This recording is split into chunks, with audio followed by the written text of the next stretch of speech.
फिर आज मेरे टेक्निकल क्लासेस में आप लोग को स्वागत है। और आज जो टॉपिक है उस टॉपिक का नाम है NPSH, net positive section head. तो नेट पॉजिटिव सेक्शन हेड में हम लोग डिफिनेशन के साथ साथ उसका कुछ एप्लीकेशन भी देख लेंगे कि उसका डिफिनेशन क्या है, एप्लीकेशन क्या है। थ्योरेटिकल कंसेप्ट क्लियर होना चाहिए, मेरा ये अपना मानना है। और जब आपका थ्योरेटिकल कंसेप्ट जब क्लियर हो जाएगा तो कैलकुलेशन कुछ का हर क्या आप कैलकुलेशन कर सकते हैं कि क्या कहाँ आपका बर्नौली सर का थ्योरम लगेगा, कहाँ उसका हम हेड एनर्जी क्या है, उसका प्रेशर एनर्जी क्या है, उसका काइनेटिक एनर्जी क्या है। ये सब बात जब आप पूरी कंसेप्ट जब सीख जाइएगा उसके बाद ये सब सारी चीजें मतलब ये सेकेंड लाइन हम मानते हैं।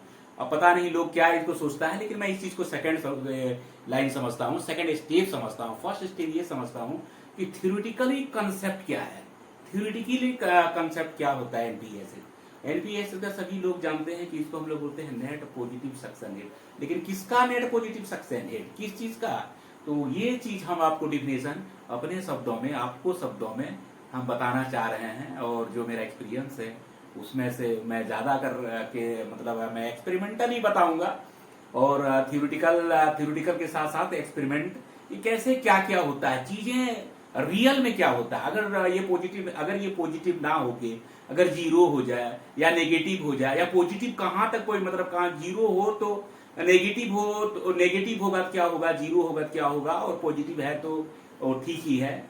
तो सबसे पहले हम क्या करते हैं कि नेट पॉजिटिव सक्शन हेड जो बताता है, ये दोस्तों ये दो ही चीज का डिफरेंस बता रहा कि क्या है। सबसे पहले आप पंप का जो सिलेक्शन कीजिएगा उसका जो मतलब इंपेलर है, या पहले ये समझ जाइए कि दो चीज है इसमें कि ये है एनपीएसएच अवेलेबल, मतलब आपका अवेलेबल क्या है और रिक्वायर्ड क्या है।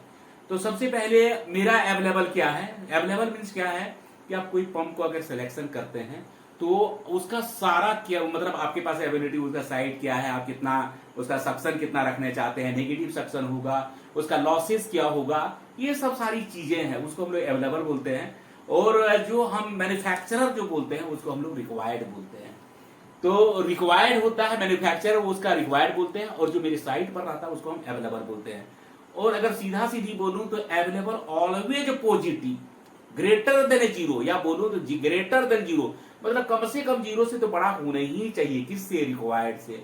तब आपका पंप क्या है कि आपका सही चलेगा। लेकिन ये पॉजिटिव होने के बाद सही कैसे चलेगा, क्या होगा, अगर नेगेटिव होगा तो क्या होगा, ये चीज हम लोग जानेंगे। तो देखते हैं, दो ठो ग्राफ इसमें ड्रॉ किए हुए हैं एनपीएसएच में। तो एनपीएसएच में क्या है कि सक्शन ये हो गया और इंपेलर का आई यहां लिख दिए हैं, और ये जो भाग यहाँ दिखाई दे रहा है ये डिस्चार्ज है। एकदम सिंपल भाषा में समझिए, एकदम क्विक में समझिए और टिप्स में समझिए। तो 3 पॉइंट है, एक है सक्शन, दूसरा है आई जो हम इंपेलर का आई है, और ये डिस्चार्ज है।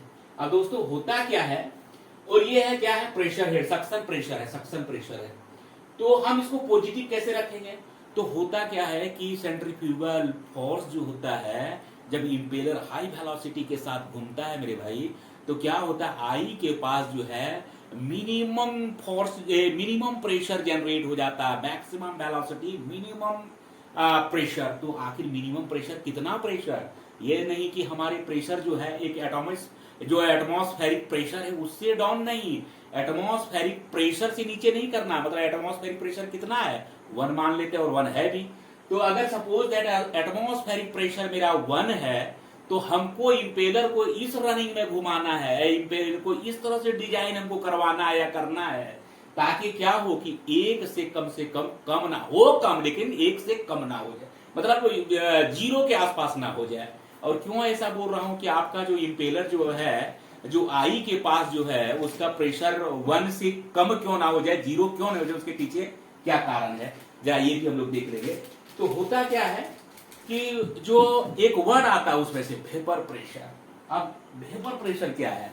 तो वेपर प्रेशर को हम बहुत अच्छे तरीके से समझते हैं। वेपर प्रेशर हम उसको वो बोलते हैं कि लिक्विड जब वो बॉइलिंग में कन्वर्ट होने लगता है तो हम लोग उसको बोलते हैं वेपर प्रेशर। होता क्या है कि आप किसी में देख लीजिए, आप क्या करते हैं, किसी भी लिक्विड को आप उसमें एक सर्टेन टेम्परेचर आप उसमें से प्रोवाइड करते हैं, तो आप देखते होंगे कि धीरे धीरे वो बॉइलिंग स्टार्ट, मतलब वेपर क्रिएट होने लगता है। वेपर के बाद तो बॉइलिंग ही हो जाता है।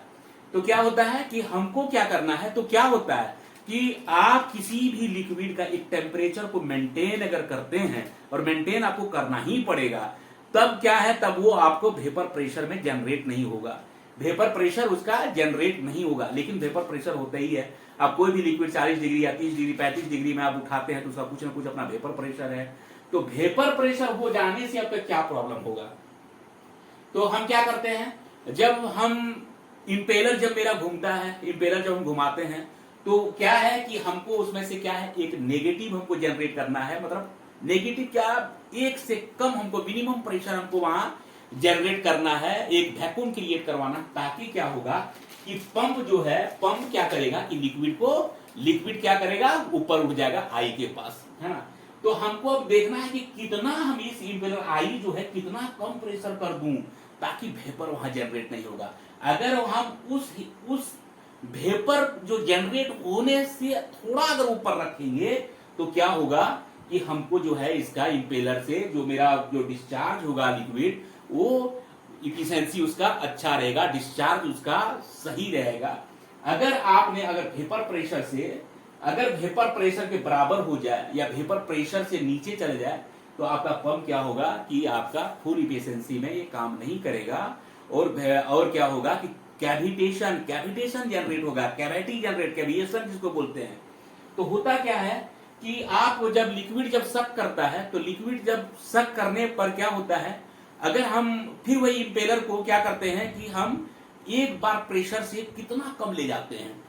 अगर हम सपोज दैट कि अगर वेपर प्रेशर मेरा क्या है कि किसी लिक्विड का अगर 0.3 है, 0.03 है, तो हमको क्या करना है कि उससे ज्यादा हमको रखना है क्या, इंपेलर का जो आई में जो जनरेट होगा, जो प्रेशर जनरेट होगा, उससे प्लस रखना है। अगर उससे हम कम कर दिए तो होगा क्या कि बबल्स जनरेट हो जाएगा। बबल्स जब जनरेट हो जाएगा तो क्या होगा कि पूरे कैसिन को डैमेज कर देगा, कैसिन को डैमेज कर देगा, वाइब्रेशन जनरेट हो जाएगा, हीट जनरेट हो जाएगा, और जो इफिशिएंसी आपको मिलना चाहिए वो मिलेगा नहीं, और जो जिस आपको जो रिक्वायरमेंट आपको होना चाहिए वो सब सारे चीज पूरा नहीं होगा।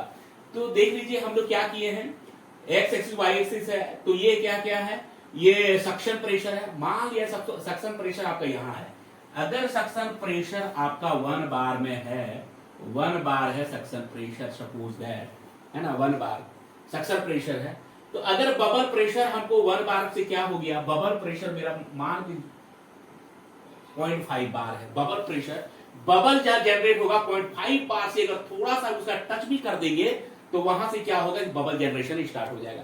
तो हम क्या करते हैं कि जब सक्शन मेरा जब मेरा इंपेलर जब रनिंग होता है तो वो क्या करता है कि अपना प्रेशर जो है वो डाउन करता है, मतलब वो नेगेटिव की, मतलब जीरो की तरफ जाता है, मतलब कम करता है। तो क्या है कि धीरे से कम हुआ, लेकिन कितना हमको कम करना है, कितना हमको किस हिसाब से हमको ये करना है, तो हमको क्या है कि जो वेपर प्रेशर है उस लिक्विड का, उससे हमको प्लस में रखना है, तब जाके क्या होगा, इसका मैक्सिमम इफिशिएंसी मिलेगा। मतलब आपका पंप वेपर प्रेशर से उसका मैक्सिमम होना ही चाहिए, मतलब उससे मैक्सिमम होना चाहिए आपका इंपेलर, जो सक्शन का जो प्रेशर होगा उससे आपको ज्यादा होना ही चाहिए, तब जाके आपका पंप जो है मैक्सिमम इफिशिएंसी जनरेट करेगा, मैक्सिमम डिस्चार्ज देगा। और ये वही है इसमें कि अगर आपने वेपर प्रेशर से ऊपर, ये लिक्विड है ना, अब अगर इससे आप ज्यादा, मतलब इससे नीचे ये जो प्रेशर जो डाउन हुआ, ये प्रेशर का जो ग्राफ दिखाई दे रहा है, एक इंपेलर के थ्रू ये ग्राफ जनरेट है। अगर आप इस तरह से आप इसको इंपेलर चला और आपका ये प्रेशर यहाँ आया, बबल से ऊपर रहा, तो आपका जो है प्रेशर डिस्चार्ज आपको अच्छा मिलेगा। आपने अगर इंपेलर का वेलोसिटी ऐसा रहा कि उसका वेपर प्रेशर से भी नीचे चला गया, तो वहां वो बबल फॉर्मेशन होगा, और बबल फॉर्मेशन होगा तो क्या होगा कि आधा मतलब हाफ लिक्विड हो जाएगा और मैक्सिमम उसका बबल्स जाएंगे और आपका जो है कैसिन को डैमेज करेगा।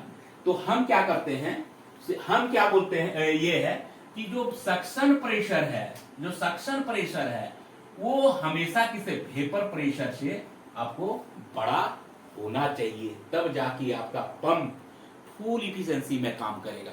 तो आप मोटा मोटी ये समझ जाइए कि आपका जो सक्शन प्रेशर होना है वो आपको वेपर प्रेशर से ज्यादा होना चाहिए, ऑलवेज होना चाहिए, तब आपका जाके पंप मैक्सिमम इफिशिएंसी देगा। मोटा मोटी इसका यही डिफिनेशन है। और इसका कैलकुलेशन हम लोग जाएंगे तो बर्नौली सर का थ्योरम लेके हम लोग इसको प्रूव करेंगे कि कैसे क्या होता है। लेकिन थ्योरेटिकल में आपका यहां जो है कंसेप्ट आपको क्लियर हो जाएगा कि वेपर प्रेशर से सक्शन प्रेशर ऑलवेज ज्यादा होना चाहिए, तब आपका पंप जो है कैविएशन से बचेगा, कैविटी से बचेगा, आपका पंप मैक्सिमम इफिशिएंसी देगा, आपका पंप मोर इकोनॉमिकल हो जाएगा, आपका डाउन टाइम नहीं आएगा, आपका पंप मैक्सिमम रिलायबिलिटी होगा, वो आपका ज्यादा वो अवेलेबल होगा। तो इस चीज को हम लोग को मेंटेन करना है, और ये मेंटेन हम लोग जो साइड का जो मेरा अवेलेबल है और रिक्वायरमेंट, ये दोनों मिलके इस चीज को हम लोग क्या करते हैं कि मेंटेन करते हैं। हमारे ये विश्वास है आप लोग कंसेप्ट क्लियर हो गया होगा कि एनपीएसएच क्या है, और मैं कोशिश करूंगा कि अगला जो वीडियो आएगा उसमें हम सारे इसका कैलकुलेशन बताएंगे कि कैसे इसका किस हिसाब से इसको पॉजिटिव हम लोग शो करते हैं, कैलकुलेशन में इसको मैं दिखाऊंगा। तब तक आप लोग इस वीडियो को देखिए और समझिए और कुछ कमेंट कीजिए और लाइक कीजिए। Thank you.